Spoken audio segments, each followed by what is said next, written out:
Soy José Pérez y este año entro en la década de los 70.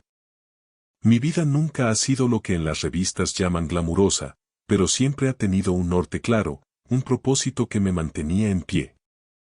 Durante los últimos 40 años, he servido como chofer privado para Tomás Garrido, un exitoso empresario del sector tecnológico y, por encima de todo, mi mejor amigo desde aquellos veranos compartidos en el pueblo durante nuestra infancia. Pasé media vida al volante de su Rolls Royce, surcando la Castellana hacia reuniones interminables, recogiendo a socios en la T4 de Barajas y, a menudo, siendo el único testigo silencioso de sus desvelos por negocios de millones de euros. El oficio de conductor en Madrid no es sencillo, el tráfico, la soledad, las esperas, pero jamás solté un lamento. Tenía una razón poderosa para aguantar cada jornada. Mi hijo, Rubén. Aunque no compartimos la misma sangre, para mí es tan mío como el aire que respiro. Hace más de 3 décadas, mi esposa María lo adoptamos de un centro de acogida a las afueras de la capital. Era un crío delgaducho, de mirada curiosa y pulmones frágiles que silbaban constantemente por culpa del asma.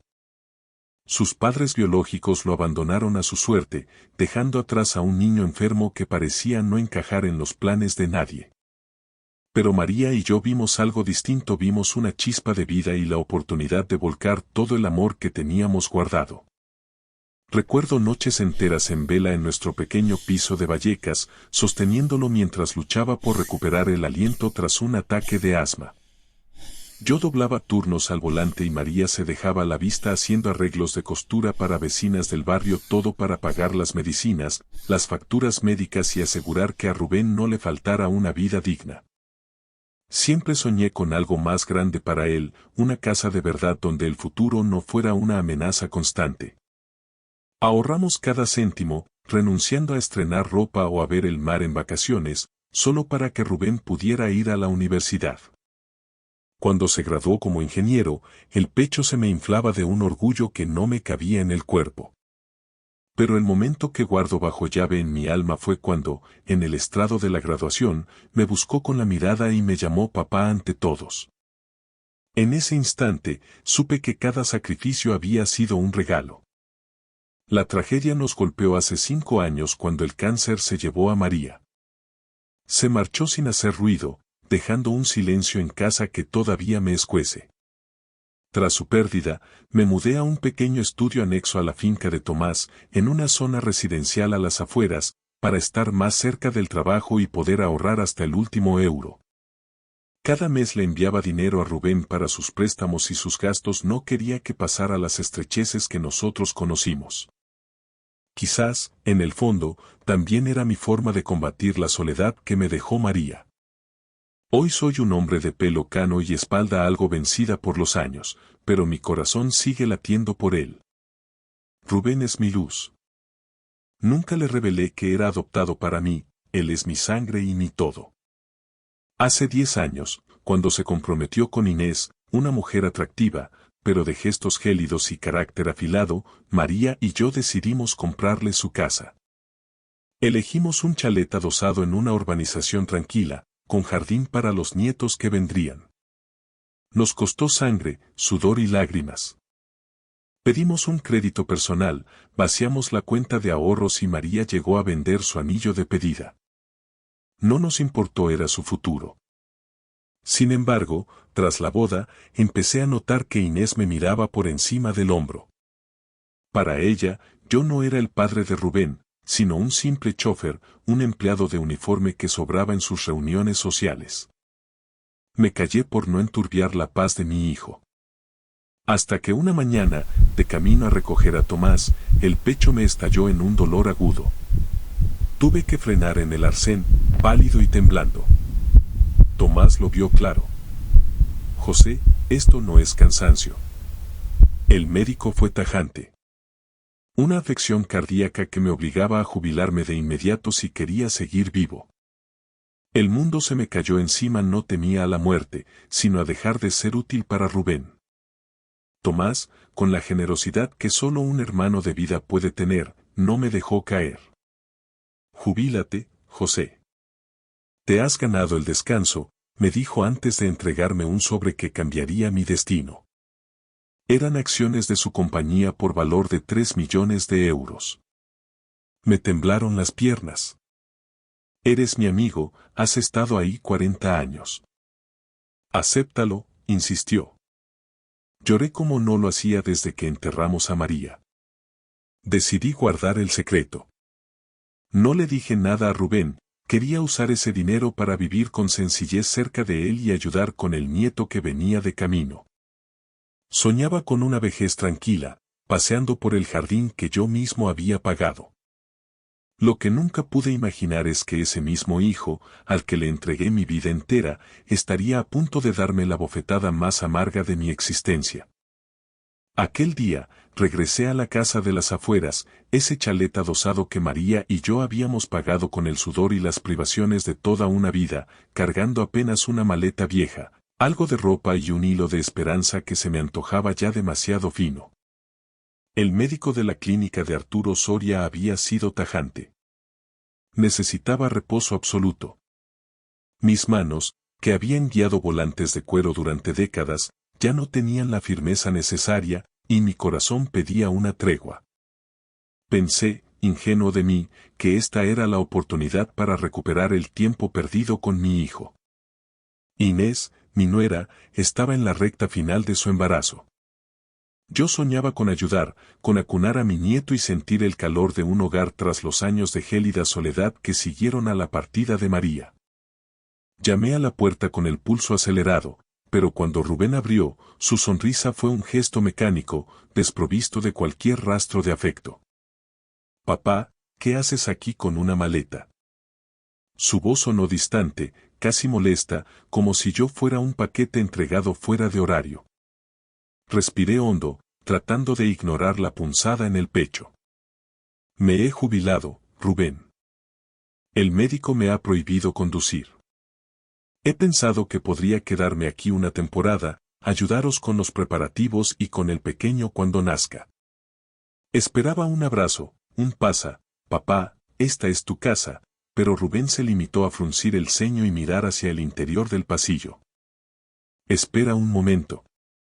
Tengo que consultarlo con Inés. Está muy sensible con el embarazo.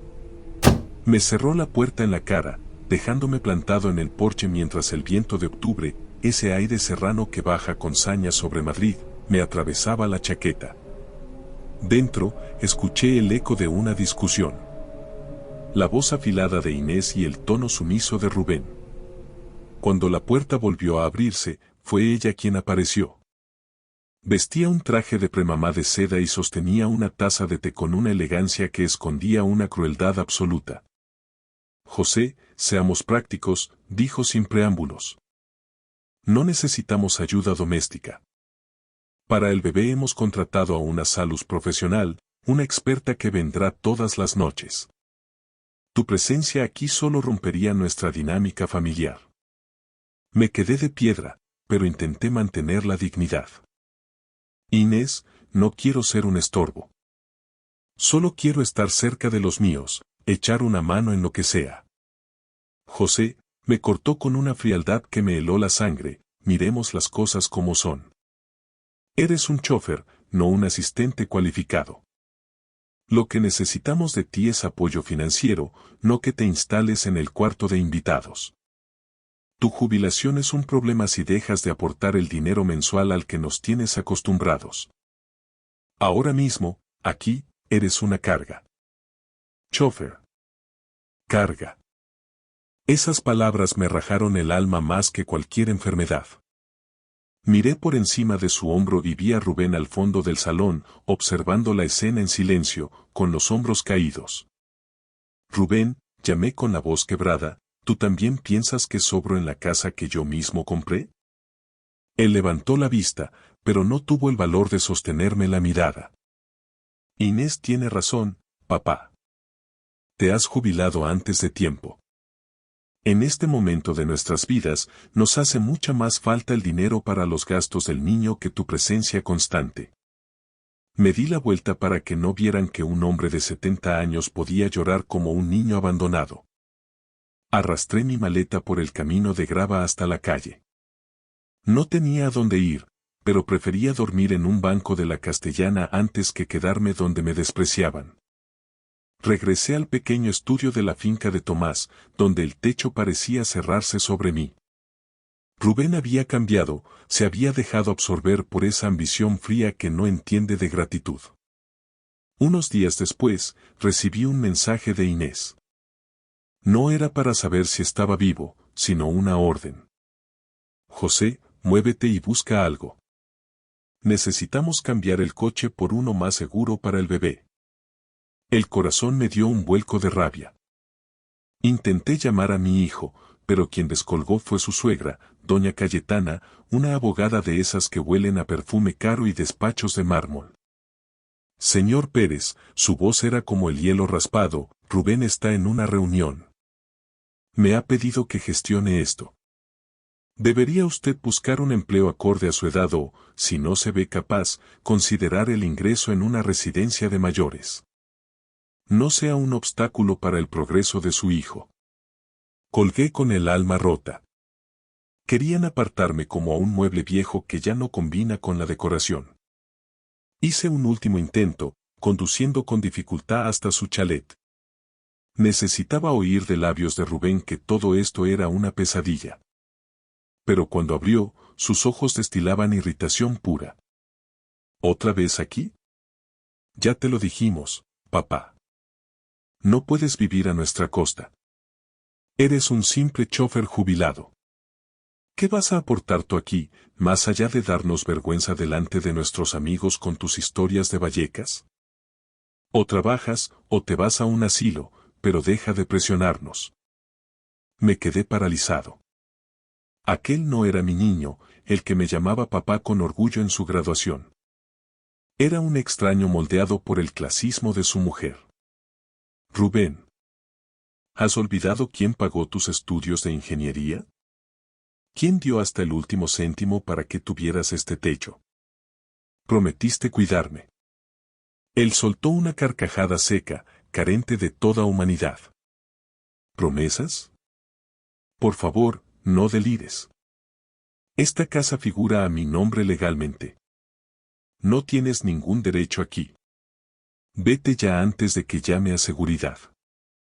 Me alejé con el corazón sangrando, pero mientras caminaba hacia el coche, una idea empezó a tomar forma en mi mente. Esa noche, en mi refugio, abrí una vieja carpeta de cuero y saqué un documento amarillento. Era el contrato que Rubén había firmado hacía 10 años, el día que le entregamos las llaves. Lo recordaba como si fuera ayer. María, con su intuición de madre, me había susurrado. José, aseguremos el futuro, que la vida da muchas vueltas. Redactamos una cláusula de reversión ante notario. La propiedad de la casa estaba condicionada al cuidado y sustento de sus padres en la vejez. Si el hijo faltaba a su deber moral y material, el inmueble regresaría a sus dueños originales. Rubén firmó entre lágrimas de gratitud en aquel entonces. Jamás os faltará nada, os lo juro. Apreté el papel con una mezcla de indignación y tristeza. Rubén me había traicionado. Había escupido sobre la memoria de María y sobre mis años al volante. Llamé a un viejo abogado, un hombre curtido en 1000 batallas. Señor Pérez, me dijo tras revisar el documento, este contrato es un blindaje legal absoluto. Si Rubén le ha echado de casa y le ha negado auxilio, la propiedad vuelve a ser suya de inmediato. ¿Está seguro de querer llevar esto hasta el final? Es su hijo. Miré una foto antigua de nosotros tres en un parque de Vallecas, cuando la felicidad no costaba millones. Él era mi hijo, respondí con voz firme, mientras el dolor se transformaba en una resolución de acero. Pero ese hombre que me cerró la puerta ya no lo es. Decidí interponer la demanda. No por el valor del ladrillo, sino para darle a Rubén la última lección que un padre puede dar. Que la dignidad no se vende y que la gratitud es la deuda más sagrada de un hombre. Empecé a reunir pruebas con la meticulosidad de quien sabe que se está jugando el honor, no solo el techo. Guardé cada mensaje de WhatsApp donde Inés me exigía dinero, recopilé los testimonios de los vecinos de la urbanización que presenciaron cómo me dejaban en la calle con una maleta, y rescaté del archivo los extractos bancarios que gritaban la verdad. María habíamos pagado cada cuota de la hipoteca durante 10 años. Cada documento era una puñalada en el recuerdo, pero no me detuve. Había sacrificado mi vida entera por Rubén, y ahora me tocaba proteger lo único que me quedaba. Mi dignidad. 2 semanas después, me encontraba en los juzgados de Plaza de Castilla, aferrando aquel contrato con los bordes ya desgastados. La sala estaba cargada de una tensión eléctrica. Frente a mí se sentaba Rubén, con los hombros hundidos y la mirada clavada en el suelo, incapaz de sostener la mía. A su lado, Inés, cuyos labios eran una línea fina de desprecio, y su madre, doña Cayetana. Ella vestía un traje de sastre impecable y me observaba con una frialdad quirúrgica. Como una de las letradas más temidas de Madrid, Cayetana se sentía dueña del terreno, segura de que un viejo chófer no sería rival para su retórica. Pero yo no caminaba, solo sentía el peso de la mano de María sobre mi hombro. Mi abogado, el señor Garrido, se puso en pie con una calma solemne. Señoría, don José Pérez dedicó 40 años de servicio y privaciones para cimentar el futuro de su hijo. La entrega de la vivienda no fue un regalo ciego, sino una donación con cargas, debidamente protocolizada ante notario. El contrato estipulaba el deber de auxilio y cuidado hacia sus progenitores. Rubén Pérez no solo ha desatendido estas cargas, sino que ha injuriado, despreciado y expulsado a su padre en su momento de mayor vulnerabilidad física. Solicitamos la revocación de la donación por ingratitud y el incumplimiento de las condiciones pactadas. Garrido presentó las pruebas con la precisión de un cirujano. Vi a doña Cayetana fruncir el ceño y susurrarle algo con ferocidad a Rubén. Ella se levantó, proyectando una voz que buscaba intimidar. Señoría, mi cliente es víctima de un intento de extorsión emocional basado en un documento arcaico. Rubén ha mantenido esa propiedad, ha realizado reformas costosas y es el titular legítimo. El demandante, un simple operario de transporte, carece de la solvencia para gestionar un inmueble de estas características. Esta demanda nace del rencor de un hombre que no acepta su jubilación. Simple operario de transporte. Cayetana no mencionaba las noches sin dormir por el asma de Rubén, ni los dedos llagados de María cosiendo para pagar la universidad que le permitió a él vestir esos trajes caros. El juicio se prolongó 3 días agónicos. Cayetana intentó invalidar el contrato alegando que era una cláusula abusiva entre familiares, pero Garrido no cedió ni un milímetro. Incluso apareció una testigo que cambió el rumbo del aire en la sala. La señora Susana, la vecina de la parcela de al lado. Don José solo quería conocer a su nieto y ayudar, declaró con voz firme. Pero lo que yo vi fue a Inés echándolo a gritos mientras Rubén miraba hacia otro lado. Le llamó fracasado y le dijo que se fuera a un asilo. Fue una escena que me dio vergüenza ajena. El día de la sentencia, la jueza se tomó un momento para mirarme a los ojos antes de leer el fallo. Señor Pérez, la ley protege la libertad de donar, pero también exige el respeto a las cargas impuestas y el deber mínimo de gratitud. El contrato es diáfano y el incumplimiento, flagrante.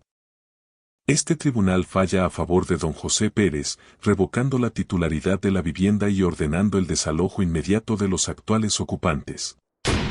El golpe del mazo resonó como un trueno. Me quedé sentado, con las lágrimas surcando mis arrugas. No era por la casa, era por la justicia debida a María y a toda una vida de renuncias. Al salir al pasillo, el silencio se rompió por los gritos de doña Cayetana hacia Rubén. Me has dejado en ridículo delante de todo el colegio de abogados. He perdido un caso ganado porque no fuiste capaz de controlar a tu mujer ni de cerrar la boca. Mi reputación está por los suelos. Salí a la calle, bajo el sol de Madrid, sintiéndome extrañamente ligero. Alquilé la casa para cubrir mis gastos médicos y me instalé de nuevo, por poco tiempo, en el estudio de Tomás. Pronto llegaron las noticias del desmoronamiento del otro lado. Sin casa y con las cuentas temblando por los gastos del juicio, Rubén e Inés se vieron obligados a mudarse al piso de Cayetana en el barrio de Salamanca. Aquel piso de techos altos se convirtió en una cárcel de lujo. Cayetana no ocultaba su desprecio. «Eres un estorbo», le espetaba a Rubén a diario. «Por tu culpa mis colegas se ríen de mí en los juzgados». Rubén, el ingeniero brillante, se hundió en una depresión silenciosa, mientras el matrimonio se resquebrajaba bajo el peso del fracaso. Inés culpaba a Rubén de no ser suficientemente hombre para proteger su patrimonio. No sentía alegría al saberlo. Al fin y al cabo, Rubén seguía siendo el niño al que le soplaba el pecho por el asma. Por un momento pensé en llamarle, en empezar de cero. Pero entonces recordaba el frío de la puerta cerrándose en mi cara y su voz llamándome fracasado. No podía volver atrás. No por falta de amor, sino por exceso de respeto a mí mismo. Una tarde, acariciando la foto de María, casi pude oírla. «José, ya le diste todo. Ahora, por una vez, te toca vivir para ti». 3 meses después de que el mazo de la jueza dictara sentencia, tomé la decisión que cerraría definitivamente el capítulo de mi antigua vida. Ejecuté la venta de las acciones que Tomás me había entregado con tanta generosidad. Los 3 millones de euros se materializaron en mi cuenta como el fruto tardío de 40 años de lealtad. Con la mitad de esa fortuna, 1,5 millones de euros, adquirí un chalet independiente frente al Mediterráneo, en una de las calas más hermosas de Javia, en plena Costa Blanca. Ahora, mis mañanas no empiezan con el rugido del tráfico madrileño, sino con el susurro de las olas rompiendo contra las rocas. Mi nueva casa es un refugio de paredes blancas rodeado de pinos centenarios y bugambillas, con ventanales inmensos que atrapan la luz dorada del levante y la proyectan en cada rincón del salón. No busqué la ostentación, sino esa paz que María y yo solo nos atrevíamos a soñar en nuestras noches de cansancio en Vallecas. Por primera vez en 70 años, no soy el chofer de nadie, soy el dueño de mi tiempo. La compra de la villa fue un proceso complejo, un mundo de escrituras y notarías que se me antojaba ajeno. Sin embargo, encontré un aliado inesperado en Adrián, el hermano menor de Inés. A diferencia de la frialdad calculadora de su hermana y su madre, Adrián es un joven agente inmobiliario entusiasta y de corazón honesto. Me guió con paciencia infinita, explicándome desde los pormenores del IBI, impuesto sobre bienes inmuebles, hasta los tecnicismos de la domótica de la casa. Don José, me decía siempre con una sonrisa franca, esta casa tiene su nombre grabado en la fachada. Se la merece más que nadie. Fue Adrián quien, sin pretenderlo, lanzó la bomba que terminaría de dinamitar el frágil mundo de Rubén. Una tarde, mientras compartíamos una copa de vino en mi terraza, me confesó entre apurado y divertido que se le había escapado un comentario durante una cena familiar. Presumía de haber cerrado la venta de una de las mejores villas de la costa y, ante la insistencia de Inés por saber quién era el magnate, mencionó mi nombre. Inés se quedó lívida, con la copa suspendida en el aire, antes de correr a buscar a Rubén. Pude imaginar la escena. Rubén descubriendo que el padre al que llamó fracasado, chofer muerto de hambre y mantenido era ahora el propietario de una mansión frente al mar, viviendo la vida de exclusividad que él tanto ansiaba y que acababa de perder. No sentí el sabor dulce de la venganza, ni tampoco la amargura de la tristeza. Solo sentí un inmenso y silencioso vacío.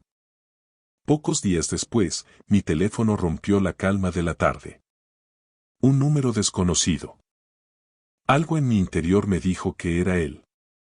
Una parte de mí, esa que todavía recordaba al niño que adoptamos, quiso creer que llamaba para pedir perdón desde la humildad. Pero la otra parte, la que aún conservaba las cicatrices de su desprecio en Plaza de Castilla, me obligó a mantener la guardia. No descolgué.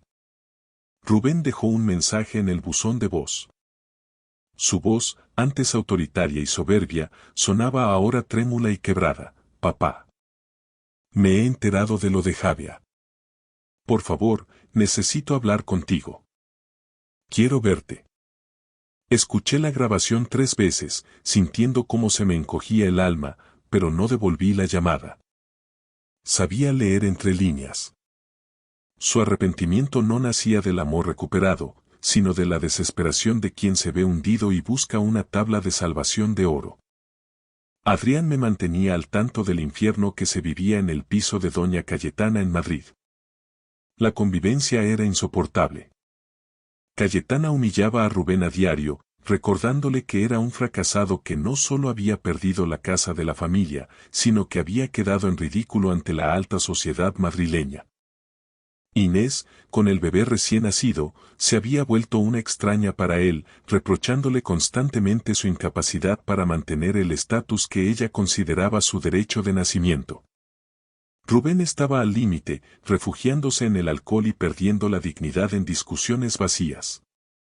Me dolió, claro que me dolió. Pero comprendí que no podía salvar a Rubén de las consecuencias de sus propios actos. Yo le entregué mi vida en una bandeja de plata y él la despreció cuando pensó que ya no le servía. Esta nueva vida frente al mar no es mi revancha contra él, es mi acto de amor hacia el hombre que olvidé cuidar durante 40 años. Yo mismo. Una tarde, mientras me encontraba en la terraza capturando en un lienzo los matices del azul de Javia, un nuevo pasatiempo que ha devuelto el pulso a mi alma, el timbre de la villa rompió el silencio. Bajé las escaleras esperando encontrarme con Adrián para revisar unos documentos o quizás a algún repartidor de suministros para mis óleos. Pero al abrir la puerta, el aire se congeló en mis pulmones. Allí estaba Rubén. No era el ingeniero altivo de traje impecable que recordaba. Tenía el pelo revuelto, ojeras profundas que hablaban de noches de insomnio y una camisa arrugada que denotaba un abandono total. Me miró con los labios temblando y una vulnerabilidad que no veía desde su infancia. Papá. Dijo con la voz quebrada por el llanto. Lo siento. Me equivoqué en todo. Por favor, mírame, dame una última oportunidad. Me quedé inmóvil, aferrando el pomo de la puerta con una fuerza que hizo que mis nudillos se volvieran blancos. Por un segundo fugaz, vi al pequeño Rubén, frágil, jadeando por el asma en aquel piso de Vallecas.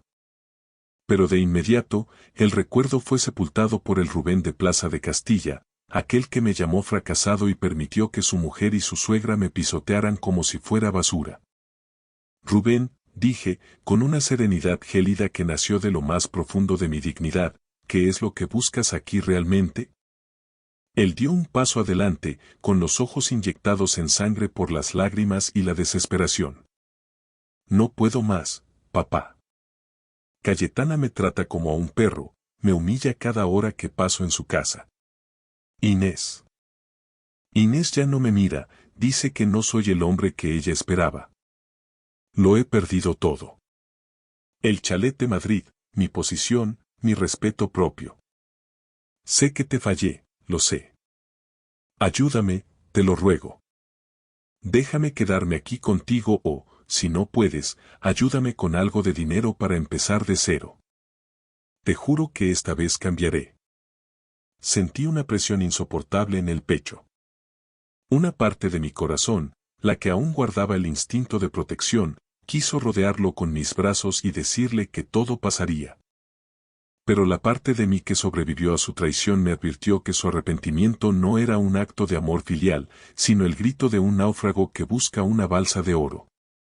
Respiré el aire salino, salí al porche y cerré la puerta tras de mí, marcando una frontera física y emocional. Rubén, tuviste tu oportunidad hace mucho tiempo. Prometiste cuidarme en la vejez y elegiste darme la espalda cuando más te necesitaba. Ahora vienes buscando que te salve, pero no puedo hacerlo. No porque te guarde rencor, sino porque por fin he empezado a quererme a mí mismo. Rubén se desplomó de rodillas sobre la piedra blanca, agarrándose a mis piernas mientras los sollozos lo sacudían entero. Papá, te lo suplico. No me queda nadie en este mundo. Quise levantarlo, pero me mantuve firme mientras mis propias lágrimas rodaban por mis arrugas. Sabía que si cedía, volvería a ser el esclavo de sus caprichos, volviendo a ponerme por debajo de su sombra. Y esa etapa de mi vida ha terminado. Rubén, hay algo que debes saber, sentencié con una voz temblorosa pero resoluta. Algo que María y yo guardamos como el tesoro más sagrado. No eres mi hijo biológico. Te adoptamos de un centro de acogida cuando apenas eras un bebé, enfermo, abandonado por quienes te dieron la vida. Te amé como si fueras mi propia sangre. Sacrifiqué 40 años al volante y María se dejó la vista cosiendo para que tú no sintieras nunca ese abandono. Pero al final, fuiste tú quien eligió ser un extraño. Puede que no me debas la sangre, Rubén, pero me debías una promesa de honor. Y la rompiste sin pestañear. Él levantó la vista, pálido, como si cada una de mis palabras fuera un golpe físico directo al corazón. Soy ¿adoptado? Balbuceó, con el mundo desmoronándose bajo sus pies.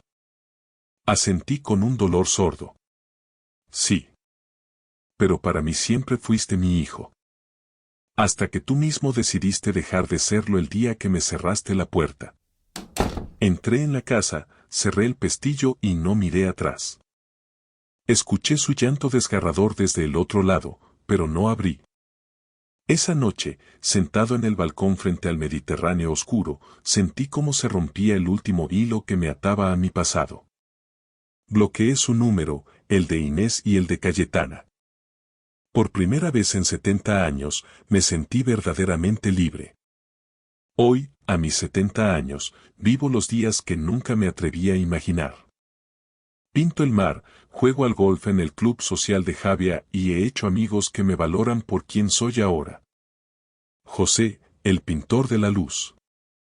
No odio a Rubén, simplemente lamento que no supiera ver el valor de lo que María y yo construimos con tanto esfuerzo. Una vez, en el club de golf, un amigo me preguntó mientras mirábamos el horizonte.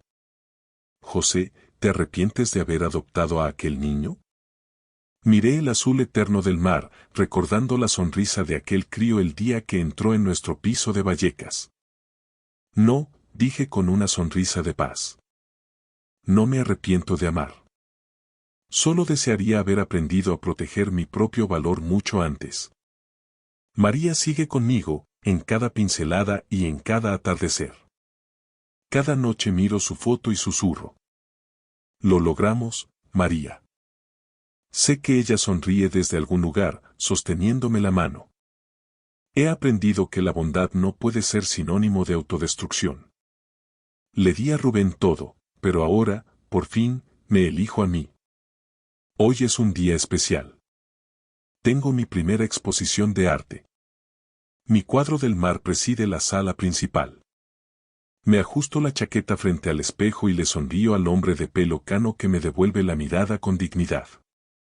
Ya no soy el chofer de nadie, soy José Pérez, un hombre que encontró la orilla de su propia felicidad. El mar sigue rompiendo afuera, eterno y libre. Y yo, por fin, camino a su compás. Gracias por escuchar mi historia hasta el final. Si resonó contigo, dale like, escribe en los comentarios qué fue lo que más te tocó y no olvides decir de dónde eres. Suscríbete al canal, vienen muchas más historias.